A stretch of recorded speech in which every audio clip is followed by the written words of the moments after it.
طریقے سے میں وضاحت کرنا چاہتا ہوں کہ دیکھیے، ہم جب مطالبہ کریں گے تو ہم تو آپ کو آخری اونچی منزل دکھائیں گے. نصب العین کیا ہے، کہاں پہنچنا ہے. اب یہ کہ کون کہاں تک پہنچ سکے گا، یہ انفرادی محنت پر ہے، انفرادی مشقت پر ہے، مزید بنا شاکلہ پر بھی ہے. شاکلہ جو ہے انسان کا، وہ جن والدین سے جینز لے کر دنیا میں آیا ہے، وہ جس ماحول میں پلا بڑھا ہے، اس سے ایک شاکلہ بن جاتا ہے. جیسے کہ ہمارے مصری لوگ کہتے ہیں پیٹرن، کہ کسی لوہا ڈھالنا ہے کسی خاص شکل میں، جو پہلے لکڑی کا اس کا سانچہ بنا دیا جاتا ہے تاکہ لوہے کو پگھلا کر اس پہ ڈالا جائے، وہ پیٹرن. تو ہر انسان کا ایک پیٹرن جو ہے، انگریزی میں اسے پیٹرن کہتے ہیں، تو وہ پیٹرن بنا ہوتا ہے، اس سے آگے نہیں نکل سکتا آدمی. حضور نے اسی لیے فرمایا کہ انسان جو ہے وہ معدنیات کے مالک ہے. ایک سونے کی معدنیات ہے تو اس کو صاف کریں گے تو سونا بنے گا. ایک چاندے کی معدنیات ہے، چاندی، اسے کتنا ہی صاف کریں چاندی بنے گی، سونا تو نہیں بنے گا. وہ تو معدنیات کا ہے. تو ہر انسان جو ہے وہ ایک خاص قسم کی معدنیات لے کر دنیا میں آیا ہے. لیکن اس کے سامنے جو ہے آئیڈیل ہمیں رکھنا ہوگا، یہ ہے منزل، ادھر تمہیں آگے. اور پروگرس کرے گا انسان اپنے پیٹرن کے اندر، اس سے نکل نہیں سکتا. nobody can outgrow his skin، انگریزی میں کہتے ہیں. میں بہت موٹا ہو جاؤں، پہلے تھا اب ذرا کم ہو گیا، لیکن اگر اس سے بھی زیادہ ہو جاتا تو کیا ہوتا، میری کھال اور کھنچ جاتی. وہ کھال سے باہر تو میں نہیں جا سکتا تھا، میں کھال ہی. تو اسی طریقے سے انگریزی میں کہتے ہیں you can't outgrow your skin. تو وہ پیٹرن میں بھی انسان رہتا ہے، اسی پیٹرن سے حساب ہے اللہ کے ہم. تو یہ انتہائی اہم آیات میں سے قرآن کی بار بار آئی ہے کہ ہر شخص کے پیٹرن کے حساب کے اعتبار سے حساب کیا جائے. وہ اندھے کی لاٹھی نہیں ہے کہ سب کے لیے برابر ایک معیار ہو، نہیں، بلکہ یہ ہے کہ اللہ تعالیٰ ہر ایک کو وہاں پر جو ایسس کرے گا، وہ ایسس کرے گا میں نے اس کو دیا کیا تھا، میں نے اس کو جینز کون سے دیے تھے، کن سے اس کی طرف وہ جو ہے وہ جسم بنا تھا، کس حال میں نے اسے پیدا کیا تھا. اسے میں نے دارالکفر میں پیدا کیا تھا، دارالاسلام میں پیدا کیا تھا، یا دارالخلافہ میں پیدا کر دیا. تو اس حساب سے انسان کی ذمہ داری زیادہ ہوگی یا کم ہوگی. تو اس پہلو سے قرآن مجید کے اندر جو بات ہے، یہ ایمان کا بنیادی تصور ہے. اللہ ان اہل ایمان سے ان کی جان اور مال خرید چکا، اب اس کے ہے ہی نہیں. اب تو یہ اللہ کی امانت ہے اس کے پاس. جب مطالبہ آئے تو مطالبہ نبی کی زبان سے آئے گا، اصل میں تو بیٹھ اللہ سے. ابھی آپ نے کہا ہے کہ میں اللہ کے دین کے لیے خرچ کروں گا، کماؤں گا، لگاؤں گا. ہاں، آپ نے اطاعت کی بیٹھی ہے میرے تنظیم سے، جو یہ کہیں گے وہ میں کروں گا. اور یہ اپنے ساتھیوں سے بھی مشورہ کریں گے، یہ کہیں گے. تو یہ بات سمجھ لیجیے کہ ہر شخص کے لیے لا یکلف اللہ نفسا الا وسعہا. صحابہ سب ایک جیسے تو نہیں تھے، آخر ان میں رتبے کیوں رہے؟ ان میں ایک وہ تھے اصحاب الصفہ جو ہر شے سے فارغ بیٹھے ہوئے. یہ گویا کہ ہم وقت کارکن تھے اس وقت کے. ان کی کوئی تنخواہیں نہیں تھی، کوئی لنگر نہیں تھا، کچھ نہیں تھا. کچھ سستا آ گیا تو کھا لیا، نہیں تھے. وہ ہم وقت کارکن تھے. پھر اس کے بعد ایسے بھی تھے، اور جو عشرہ مبشرہ میں جو زیادہ تھا وہی لوگ ہیں جو کاروبار بھی کرتے تھے، پھر عین وقت پر خرچ بھی کر دیتے تھے. خرچ کرنے میں بھی سب برابر نہیں. حضرت ابوبکر نے سارا لا کر رکھ دیا، حضرت عمر نے آدھا لا کے رکھ دیا. مقدار تو شاید حضرت ابوبکر کے سارے سے بھی کہیں زیادہ تھا جو حضرت عثمان نے لا کے رکھ دیا. لیکن یہ تو پھر انڈیویجول ہے. جیسے میں نے کل کہا تھا، جتنا گڑ ڈالیں گے اتنا میٹھا ہوگا. اب یہ میرا اور آپ کا امتحان ہے.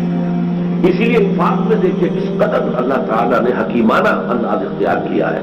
وہ ہم سے کہا جا رہا خرچ کرو خرچ کرو خرچ کرو، کہاں تک خرچ کریں؟ اللہ کہہ دیجیے جو ضرورت سے زائد. یہاں پر آپ کو اختیار دے دیا، آپ اپنی ضروریات جو ہے ربڑ کی طرح کھینچتے چلے جائیں گے. یہ بھی ہونا چاہیے، یہ بھی ہونا چاہیے، یہ بھی ہونا چاہیے، یہ بھی ہونا چاہیے. تو آپ کا سارا وقت، ساری توانائی، ساری صلاحیت اسی میں کھپ جائے. یہ تو ہماری حرص ہے، تکاثر ہے. الہاکم التکاثر، یہ بھی ہو، یہ بھی ہو، یہ بھی ہو، یہ بھی مکان چھوٹا نہ بڑا ہو، اور بڑا ہو اور بڑا ہو. لہذا اسی میں لگ جاؤ گے، اسی میں کھپ جاؤ گے، ساری توانائیاں، ساری قوتیں، سارے اوقات. ورنہ یہ اصل میں ہماری حرص ہے. اس میں یہ ہے کہ اس کو کم کرو زندگی گزارنے کے لیے. جن چیزوں کو ہم نے سمجھ لیا لازمی ہے وہ اکثر ان میں لازم نہیں ہے، یہ ہم نے سمجھ لیا کہ لازم ہے۔ وہ لازم چیزوں کا دائرہ بڑھتا جا رہا ہے، بڑھ کی طرح پھیلتا جا رہا ہے، اور ہماری ساری توانائیاں اسے ملیں گی۔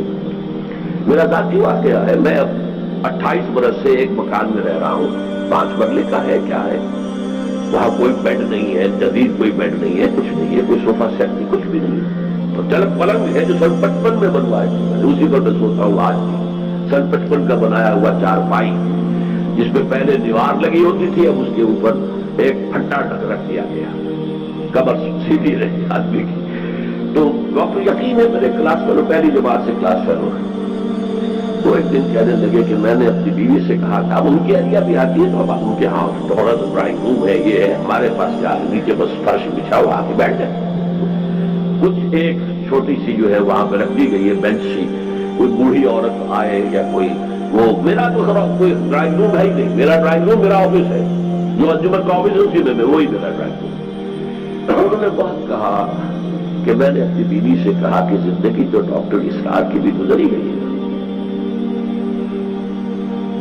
گزری جاتی ہے جھونپڑیوں میں، میں تو پھر بھی کم سے کم ایک پکے مکان میں رہتا ہوں، جھونپڑیوں میں بھی تو زندگی گزرتی ہے۔ تو یہ کم سے کم کرنا، سکڑنا، البتہ میں کسی کے اوپر بھی کوئی انفرادی حکم کبھی نہیں لگاؤں گا، یہ آپ کی اپنی ہمت ہے، آگے سے آگے بڑھے، فاستبقوا الخیرات، نیکیوں میں آگے سے آگے نکلے۔ اصولی بات وہی ہے کہ تم اپنی زندگی کو سکیڑو، کیونکہ گھر سے ہوئے ہو، یہاں سے نکلو گے تو پھر یہ ہے کہ کچھ کر سکو گے، ورنہ کچھ نہیں کر سکتے۔ بس اس بات کی مجھے، ورنہ کوئی شخص بھی اسے اپنے اوپر ذاتی ہٹ نہ سمجھے۔ بہرحال ہر طرح کے ساتھی تھے، ایسے بھی تھے، حضرت عمر انہوں نے ایک اپنے صحابی ساتھی کے ساتھ طے کر لیا تھا، ایک دن دکان پر میں بیٹھوں گا، تم حضور کی صحبت میں گزار لینا، دوسرے دن تم بیٹھنا، میں جا کے حضور کی صحبت۔ اب ایک تو ہے صاحب صبح وقت بیٹھے، انہوں نے آزادہ کر لیا۔ کچھ لوگ کاروبار کرتے تھے، پیسے جمع بھی کرتے تھے، حضرت عثمان کے پاس اگر نہ جمع ہوتا تو اتنا کچھ کیسے لا کے دے دیں، لیکن نیت یہ تھی کہ جب وقت آئے گا سب حاضر کر دیں۔ تو یہ مختلف مزاج ہے، مختلف طبائع ہیں، میں نے مختلف طریقوں پر اس کو پہلے بھی بیان کیا ہے۔ ہندی فلسفے کے اندر، ہندو فلسفے میں اللہ تک رسائی کے 3 طریقے بتائے گئے۔ ایک ہے جنان مارگ، معرفت کے ذریعے سے اللہ تک پہنچنا، یہ عقلاء، فلاسفہ، حکماء، ان کا راستہ۔ ایک بھکتی کے راستے سے اللہ کے راستے، نیکیاں، ذکر، مراقبے، تپسیاں، یہ بھکتی ہے۔ اور ایک ہے کرما مارگ، وہ کیا ہے، آدمی کوئی فعال ہے، کاروبار کر سکتا ہے، کرے کاروبار، لیکن اس سے اپنی اٹیچمنٹ ختم کرتے ہیں۔ یہ ڈٹیچمنٹ جو ہے یہ اس کرما مارگ کی شرط اول ہے، ان کے حافظ ہے کہ کوئی نفع ہو رہا ہو تو خوشی ہو رہی ہے، کوئی نقصان ہو رہا ہے تو دل جو ہے بیٹھ رہا ہے، نہیں، یہ نہیں ہو رہا۔ اور تم یہ سمجھو کہ جو کچھ کما رہا ہوں اللہ کے لیے کما رہا ہوں، جب وقت آئے گا پیش کر دوں گا۔ تو کوئی حرج نہیں ہے، کوئی شخص کاروبار کر رہا ہے، اس میں اللہ نے اسی کی صلاحیت رکھی ہے، وہ جنان مارگ کی طرف نہیں جا سکتا، بھکتی مارگ سے بھی اس کی وہ جو ہے، یہ پارسائی جو ہے، نیکی ہے، یہ کرو وہ کرو، جس کا کافی درس جو ہے آپ کو اذکار اور نوافل کی شکل میں ملا ہے۔ تو ایک شاعر کہتا ہے، اللہ مجھ سے یہ لمبا راستہ تو طے نہیں ہوتا، سزادر مجھے تو کوئی طلب کرانا راستہ بتا دے کہ بس تیرا ہو جاؤں اور تیرے ہی لیے، تیرے ہی عشق میں، تیری ہی محبت میں بس اپنی زندگی لگا دوں۔ تو یہ ہے مختلف مذاہب اللہ تعالیٰ۔ اب دیکھیے ہم نے جو کام شروع کیا ہے یہ اصل میں کار رسالت ہے، یہ کار رسالت ہے، اسی لیے ختم کا لفظ نبوت کے ساتھ آیا ہے، رسالت کے ساتھ نہیں آیا۔ نبوت محمد کے انتقال کے ساتھ ختم ہو گئی، دروازہ بند، صلی اللہ علیہ وسلم۔ رسالت تو جاری ہے، آج بھی رسالت محمدی کا سلسلہ جاری ہے، صرف بائی پروکسی ہے۔ پہلے حضور خود کر رہے تھے، آج حضور کے امتی جو بھی، اور یہ حضور نے خبر دی ہے، میری امت میں ایک گروہ ہمیشہ ضرور قائم رہے گا کہ جو اس کام کو کرتا رہے گا۔ اسی لیے جو حدیث میں آتا ہے، بلغوا عنی ولو آیا، عنی اور مائی بہاف، جو بھی تم تبلیغ کرتے ہو قرآن کی، آن مائی بہاف ہے، یہ میری تبلیغ ہو رہی ہے تمہارے ذریعے سے۔ تو اس اعتبار سے یہ کار رسالت ہے جس کے لیے ہم جمع ہوئے ہیں، اس کے لیے منہاج رسالت ہے کہ جو ہم نے اختیار کیا ہے۔ اللہ تعالیٰ آپ سب کو بھی توفیق دے، مجھے بھی جب تک زندہ رکھے ابھی توفیق دیے رکھے۔